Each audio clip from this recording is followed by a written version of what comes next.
आइए जानते हैं आज की कुछ अंतर्राष्ट्रीय खबरों को। पहले एक नजर आज की हेडलाइंस पर। देवेंद्र फडणवीस और एकनाथ शिंदे में केवल सीएम पद पर ही खटपट नहीं, इस बात पर भी खींचतान। तमिलनाडु में साइक्लोन फेगल का लैंडफॉल, चेन्नई एयरपोर्ट बंद। एलपीजी सिलेंडर हुआ महंगा, महीने की पहली तारीख को झटका, दिल्ली से मुंबई तक अब ये नए रेट। अरविंद केजरीवाल की सुरक्षा में चूक, पदयात्रा के दौरान अनजान शख्स ने की हमले की कोशिश। नहीं रुक रहा बांग्लादेश में हिंदुओं पर अत्याचार, 2 और संत हुए गिरफ्तार। 13 सिर कलम कर देंगे, केस करके गलती कर दी, अजमेर दरगाह मामले में याचिकाकर्ता को मिली धमकी। इजराइल पर सीज फायर के उल्लंघन का आरोप, हिजबुल्लाह के हथियार डिपो पर आईडीएफ का हमला। ट्रंप ने ब्रिक्स देशों पर 100% टैरिफ लगाने की दी धमकी, बोले अगर ऐसा किया तो होगा ये। बॉक्स ऑफिस रिकॉर्ड तोड़ेगी पुष्पा 2, 100-200 नहीं, पहले दिन करेगी इतने करोड़ की कमाई। और पाकिस्तान से छिन गई मैच की मेजबानी, किस देश में होगा भारत पाक चैंपियंस ट्रॉफी का मुकाबला। महाराष्ट्र का मुख्यमंत्री कौन होगा, यह देश का ट्रेंडिंग सवाल है। महायुति में अब तक सीएम पद पर सस्पेंस है। भले ही अभी तक सीएम का नाम नहीं तय हुआ है, मगर शपथ ग्रहण की तारीख और समय तय है। अभी तक जो इनपुट है उससे साफ है कि भाजपा यानी भारतीय जनता पार्टी को महाराष्ट्र के मुख्यमंत्री पद मिलेगा और शपथ ग्रहण समारोह 5 दिसंबर को होगा। महायुति गठबंधन के नेताओं ने शनिवार को इसकी घोषणा की। हालांकि शिवसेना इससे नाराज है और इस फैसले को एक तरफा बता रही है। महाराष्ट्र में सीएम पर सस्पेंस के बीच हलचल उस वक्त और बढ़ गई जब एकनाथ शिंदे अचानक अपने गांव सतारा चले गए। वहां उनकी तबीयत खराब हो गई। बताया जा रहा है कि वह महायुति में बातचीत से नाराज है। एकनाथ शिंदे ने सीएम पद को लेकर अब तक पूरी तरह से सस्पेंस नहीं किया है। अगर उन्हें सीएम ना भी बनाया जाता है तो उन्होंने कुछ शर्तें रखी है। यह मानना भाजपा के लिए कठिन हो रहा है। इस तरह से भले ही शिंदे गांव में हो, मगर बेचैनी भाजपा की बढ़ चुकी है। पुडुचेरी और तमिलनाडु के कई हिस्सों में साइक्लोन फेगल की वजह से भारी बारिश हो रही है। चक्रवात फेगल समुद्र तट के करीब पहुंच गया है। पुडुचेरी के पास कराईकल और महाबलीपुरम के बीच साइक्लोन लैंडफॉल कर सकता है, जिससे सामान्य जनजीवन प्रभावित हो गया। साइक्लोन के चलते चेन्नई एयरपोर्ट पर कई फ्लाइट्स का संचालन और स्थानीय ट्रेन सेवाएं प्रभावित हुई हैं। चेन्नई एयरपोर्ट आज रविवार सुबह 4 बजे तक बंद कर दिया गया था। भारतीय मौसम विज्ञान विभाग ने तमिलनाडु के 7 तटीय जिलों में भारी बारिश का संकेत देते हुए रेड अलर्ट जारी किया है। साइक्लोन के पुडुचेरी तट पर 90 किलोमीटर प्रति घंटे की रफ्तार से टकराने की उम्मीद है। भारी बारिश और चक्रवात के कारण चेन्नई एयरपोर्ट पर परिचालन पहले शनिवार दोपहर 12:30 बजे से शाम 7 बजे तक बंद रहा, लेकिन बाद में इस अवधि को बढ़ाया गया और एयरपोर्ट को रविवार सुबह 4 बजे तक बंद कर दिया गया। साल के आखिरी महीने दिसंबर की पहली तारीख को एक बार फिर महंगाई का तगड़ा झटका लगा है और ऑयल मार्केटिंग कंपनियों ने एलपीजी सिलेंडर की कीमतों में इजाफा कर दिया है। तमाम शहरों में कंपनियों ने संशोधित दाम जारी कर दिए हैं, जिसके मुताबिक 19 किलोग्राम वाला एलपीजी सिलेंडर करीब 18 रुपए तक महंगा हुआ है। इससे पहले नवंबर की पहली तारीख को भी सिलेंडर के दाम बढ़ाए गए थे। हालांकि 14 किलोग्राम वाले घरेलू गैस सिलेंडर की कीमतें इस बार भी बिना बदलाव के स्थिर है। एलपीजी सिलेंडर की कीमतों में दिसंबर की पहली तारीख को किए गए बदलाव को देखें तो दिल्ली से लेकर मुंबई और कोलकाता से लेकर चेन्नई तक 10 किलोग्राम वाले कॉमर्शियल गैस सिलेंडर के दाम बढ़े हैं। 1 दिसंबर को देश की राजधानी दिल्ली में 19 किलो वाला एलपीजी सिलेंडर 1818 रुपए 50 पैसे हो गया है, जो कि अब तक 1802 रुपए का मिल रहा था। दिल्ली के ग्रेटर कैलाश इलाके में दिल्ली के पूर्व मुख्यमंत्री और आम आदमी पार्टी के राष्ट्रीय संयोजक अरविंद केजरीवाल की सुरक्षा में चूक हो गई है।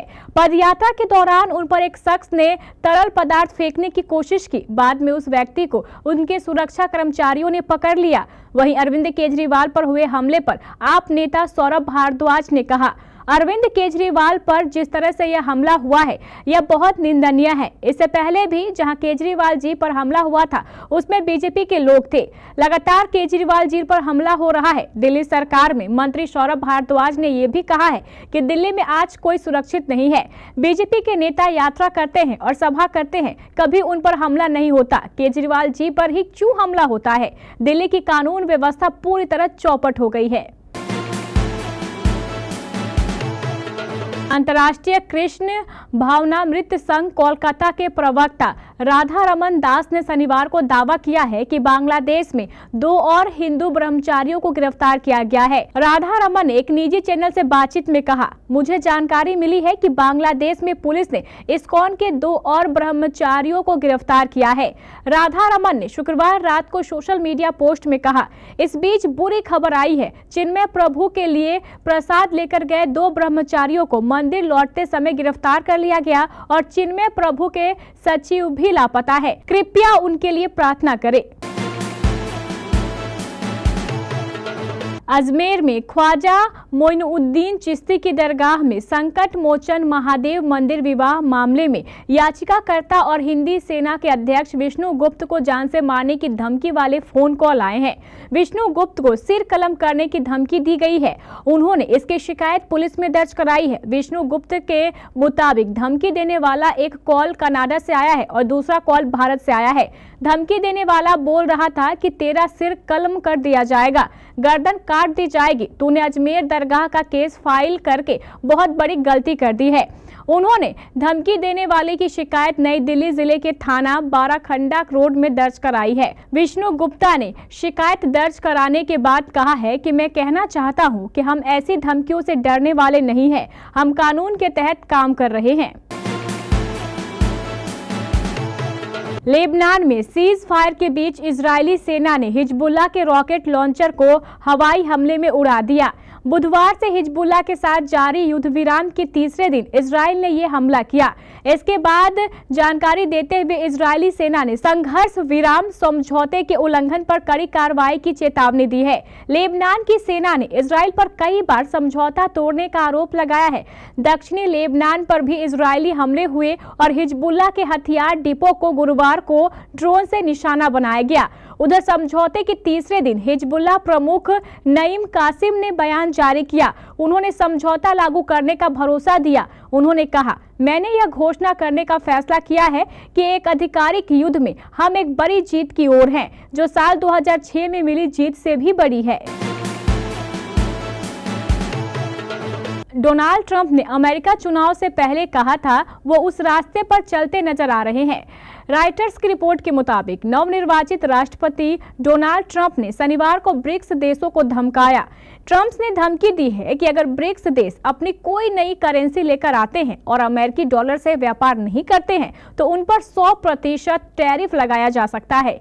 ट्रंप ने यह धमकी सोशल मीडिया पर किए एक पोस्ट में दी है, जिसमें लिखा गया है कि मांग की गई है कि ब्रिक्स सदस्य देश नई मुद्रा नहीं बनाने या किसी अन्य मुद्रा का समर्थन नहीं करने के लिए प्रतिबद्ध हो जो अमेरिकी डॉलर की जगह लेगी या 100% टैरिफ का सामना करेगी। ट्रंप ने अपनी social media platform truth social पर लिखा, हमें इन नई देशों से एक प्रतिबद्धता की जरूरत है कि वे ना तो एक नई ब्रिक्स मुद्रा बनाएंगे और ना ही शक्तिशाली अमेरिकी डॉलर को बदलने के लिए किसी अन्य मुद्रा को वापस लेंगे या उन्हें 100% टैरिफ का सामना करना पड़ेगा या फिर अमेरिका के बाजार को अलविदा कहना होगा। अल्लू अर्जुन, फहाद फासिल और रश्मिका मंदाना की much awaited sequel Pushpa 2 the rule 5 दिसंबर दुनिया भर में रिलीज होने जा रही है। फिल्म की एडवांस बुकिंग भी शुरू हो चुकी है। ऐसा लग रहा है कि यह पहले से ही रिकॉर्ड तोड़ कमाई कर रही है। शुरुआती अनुमानों से पता चलता है कि पुष्पा 2 दुनिया भर के बॉक्स ऑफिस पर पहले दिन 300 करोड़ रुपए की कमाई करने वाली पहली भारतीय फिल्म बन सकती है। ओपनिंग डे पर आंध्र प्रदेश और तेलंगाना में 105 करोड़ रुपए कमा रही है। सैकनिल की रिपोर्ट के मुताबिक पुष्पा 2 के भारत में रिलीज सभी भाषाओं में 233 करोड़ रुपए कमाने का अनुमान है। आंध्र प्रदेश और तेलंगाना जैसे राज्य अकेले अनुमानित 105 करोड़ रुपए का योगदान दे रहे हैं। फिल्म को कर्नाटक से 20 करोड़ रुपए, तमिलनाडु से 15 करोड़ रुपए और केरल से 8 करोड़ रुपए का कलेक्शन मिलने की उम्मीद है। इसके अलावा यह अनुमान लगाया गया है कि फिल्म भारत के बाकी हिस्सों से अनुमानित 85 करोड़ रुपए कमाएगी। वहीं अमेरिका में फिल्म की एडवांस बुकिंग को पहले ही अकल्पनीय रिस्पांस मिला है, जिससे विदेशी बॉक्स ऑफिस कलेक्शन अनुमानित 70 करोड़ रुपए हो गया है। पुष्पा 2 की दुनिया भर में कुल कमाई 303 करोड़ रुपए के आसपास होने की उम्मीद है। चैंपियंस ट्रॉफी को लेकर चल रहा विवाद खत्म हो गया है। पाकिस्तान क्रिकेट बोर्ड को बीसीसीआई के आगे झुकना ही पड़ा। भारत के पाकिस्तान जाकर खेलने से मना करने के बाद आईसीसी ने टूर्नामेंट को हाइब्रिड मॉडल में कराने के प्रस्ताव रखा था।